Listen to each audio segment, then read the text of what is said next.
If the audit does show results that something did go awry in the election process, what would be the next steps from there? That's the million-dollar question.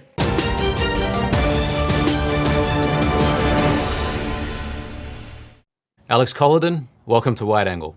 Thanks for having me.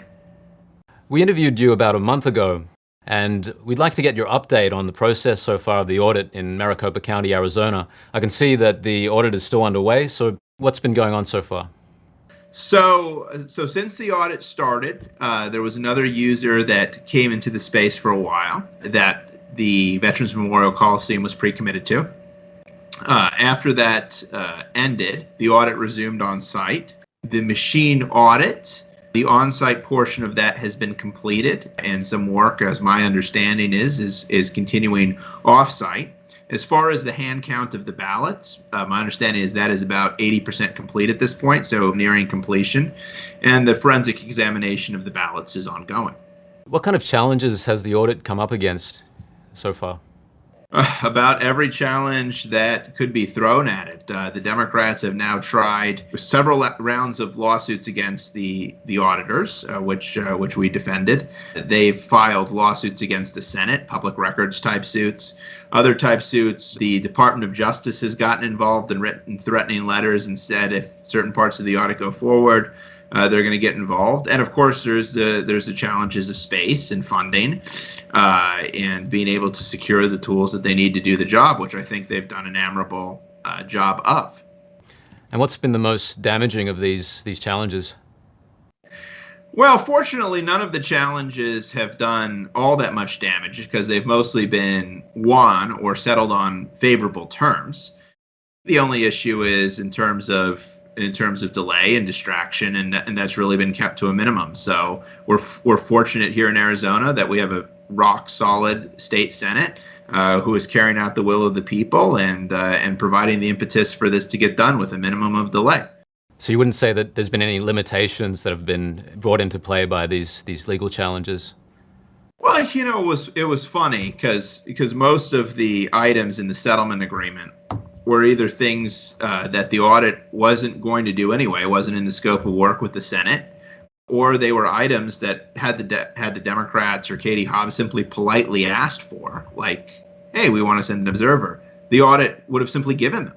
But they wanted the splash of filing a lawsuit and wasting taxpayer money and trying to derail the audit, and so, hey, they certainly made their splash, but the end result was nothing that a polite letter couldn't have accomplished.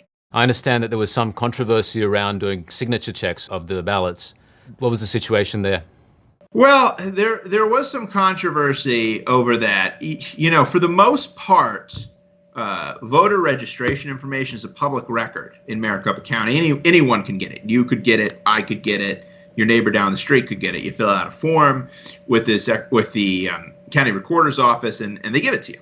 The one item that is not on that list of things that are public records is the actual voter signature files. What does your signature look like? And so what the Democrats essentially tried to do is lump all of those categories into one controversy with regard to signature verification and scare voters and say, look at all of your data that the state is going to give and that the state's contractors are going to give away without informing voters, hey, anybody can already get all of these things except for your physical signature. And the physical signature thing was ridiculous because your signature goes on the outside of your mail-in ballot. So that means everybody who handles that ballot sees your signature. Your signature is on publicly recorded documents. If you've signed the deed to a house, a quitclaim deed, if you've signed any sort of financial document that gets recorded with the county recorder, your signature is already out there. And so I think it's fear-mongering and the Democrats trying to play on ignorance of what the law already makes public. Right, so they bundled this one signature check issue with all this other information that's already publicly available to scare the public, basically, and discredit the audit. How effective was that, do you think? Well, it was effective in the sense that the Senate decided, hey, we're not going to do signature verification, but the Senate had already decided that before they filed their lawsuit. That's why it wasn't in the scope of work. And why was the that? audit company. Why weren't they going to do signature verification? That's a question for the Senate, but that was the political decision that was made by the political branches of government. So Alex, any unusual activity been found in the audit so far? Nothing that I can discuss. I'm sorry. I wish I could answer that question. Okay, well, so we'll hold out for the final report from Cyber Ninjas. Absolutely. When can we expect to see that? I would think the fall you would see it. You might see preliminary stuff earlier, but I would think at this rate, the fall. If the audit does show results that something did go awry in the election process, what would be the next steps from there? That's the $1 million question, right? I think that's what everybody wants to know. I think it depends on a couple of things. First of all, the audit is going to show that something went wrong because something goes wrong in every election. I think even Maricopa County would probably admit that. The question is, to what degree did it go wrong? Okay, that's question one. But even that doesn't tell you so much.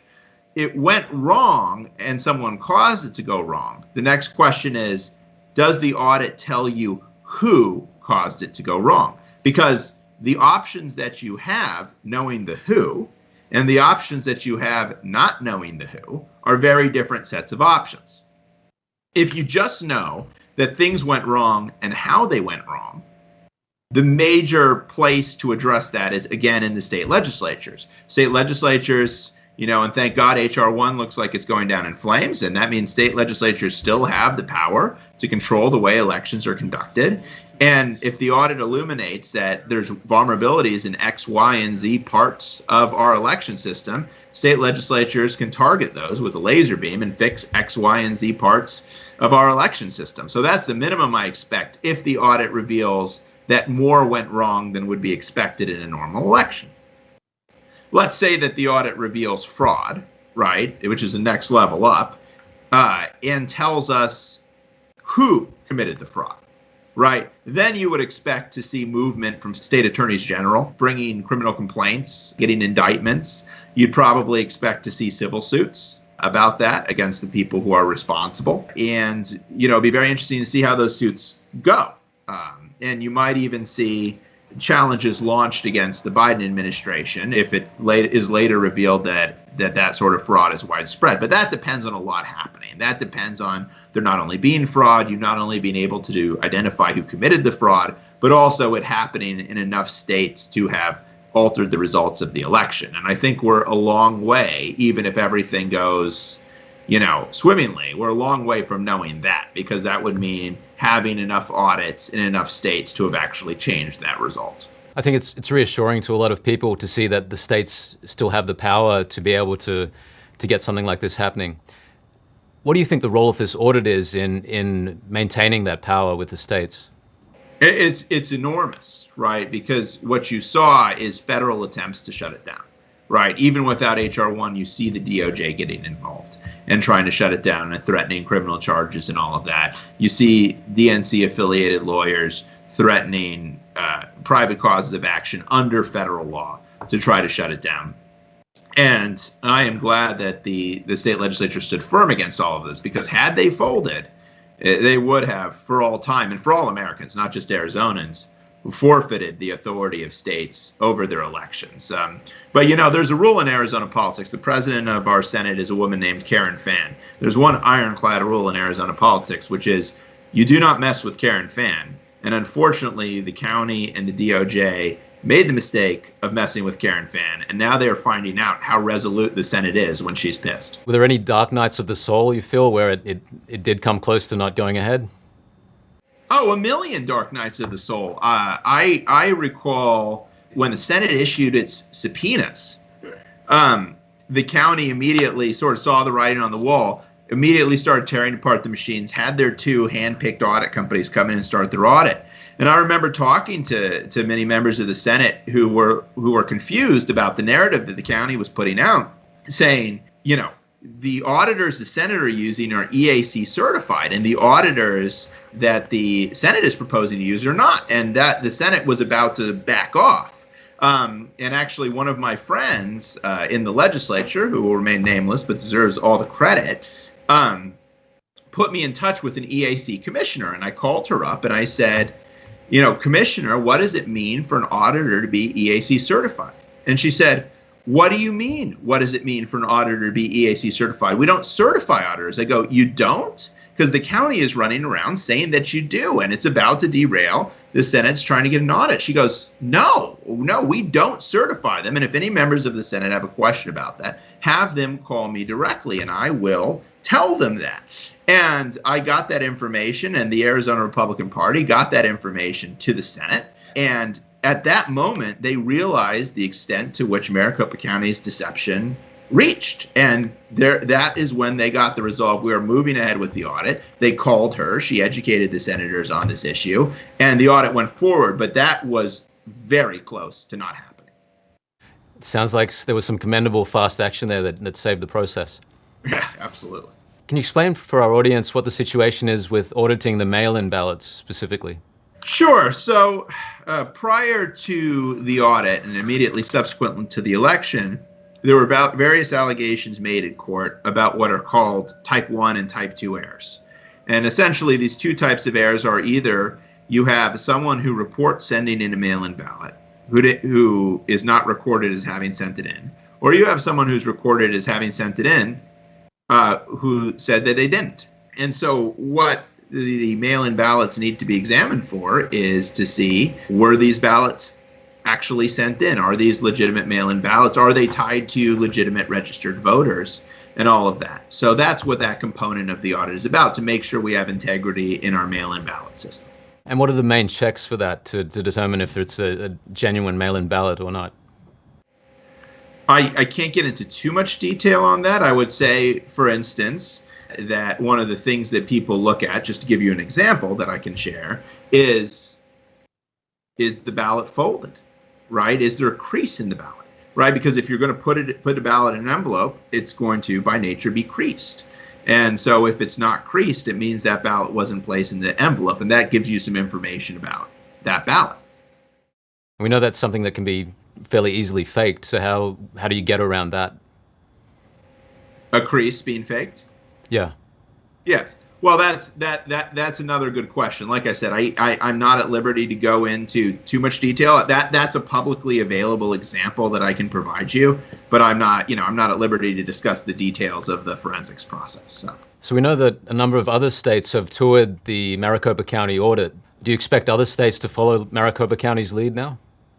Yeah, I do. I do. And in fact, I just it's funny. My wife and I just had a baby, and while we were in the hospital, I got a message from a member of another delegation. I think it was South Carolina. I'm trying to remember, that wanted to go tour the audit site. So this is catching on like wildfire. I expect that pretty soon we'll see a state like Georgia start initiating audits of their own. I know stuff like that is already in process. Because Americans want to know. Americans want to know if their votes are being properly counted. It's something that's at the core of the American soul. And so the fact that that might not be the case is something that moves people on a very fundamental level. And state governments, are the most responsive part of government, right? The state legislature. There's nothing more responsive, and frankly, under the Constitution, there's nothing more powerful. So when people speak to their state legislatures and say, we want this, we need this as Americans, state legislatures have the power to respond, and they have the will to respond, and they're close enough to the people to respond. Just lastly, Alex, what would you say the overall value of this audit is to America? This audit is of paramount value to America because democracy and the republic depend on the consent of the losers, right? The loser in the democratic system is as important as the winner because the loser has to acknowledge the legitimacy of the loss.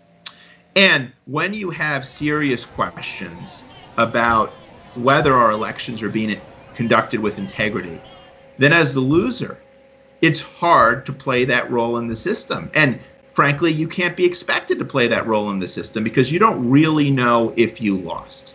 And long term, if we don't know for a fact that the elections returns that our officials are producing are giving us the right results, we will lose the consent of the loser, and it will be an acid that eats away at the foundations of our democracy. Yeah, I think it's fairly clear this isn't a partisan issue. This is something that beneficial to both sides of politics. Everyone needs to be able to depend on our elections. Just on that last point, you're exactly right. It's so sad that the Democrats and the left have tried to frame it up as a partisan issue, because if you look back prior to 2020, you had people like Senator Elizabeth Warren putting out reports about all of these vulnerabilities in our election system, warning that we had to take care of them. I've had clients on both the left and right for many years that have been screaming their heads off about these vulnerabilities, but now, because the result the system has produced is something that some people like, they turn it into a partisan issue. It's sad because the next time the shoe could be on the other foot, and then they will want to know that there's integrity in these elections as well.